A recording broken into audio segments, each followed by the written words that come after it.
You have a fair point. Every other situation in history, except for the one that just recently happened where an entire government resigned, but I'm sure it's a fluke. Then again, there was also the Bundy Ranch standoff that came to a peaceful resolution. You see, the difference between what is predominantly shown in history and now is, well, you see, our government can't just outright become tyrannical. It can't. It's why they've done this slow creeping thing. They've been willing to play the long game. Sure, they're pushing a little harder and trying to speed it up, but they still can't push too hard, because if it's too blatantly obvious, then even the NPCs wake up. Even the NPCs become self-aware.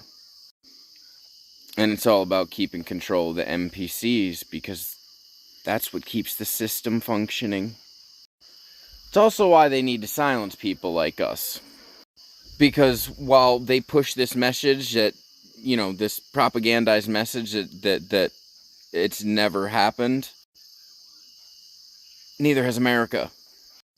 America is a wholly unique thing, unlike everything else in the world.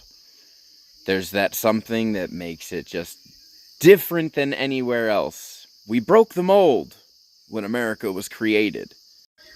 Because in our founding documents, it straight up says the words. It's just out in the open.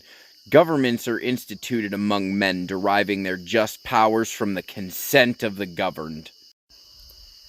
And that alone is unlike anywhere else. Everywhere else in the world, government has assumption of power. But here in America, the government exists at the behest and the consent of we, the people.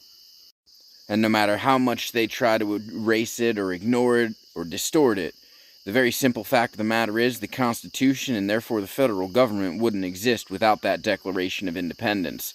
The one that says, governments are instituted among men deriving their just powers from the consent of the governed. United we stand, divided we fall. Don't tell me that there's not a peaceful solution. Because in the face of a united people, they'd have no one to defend them. Act accordingly.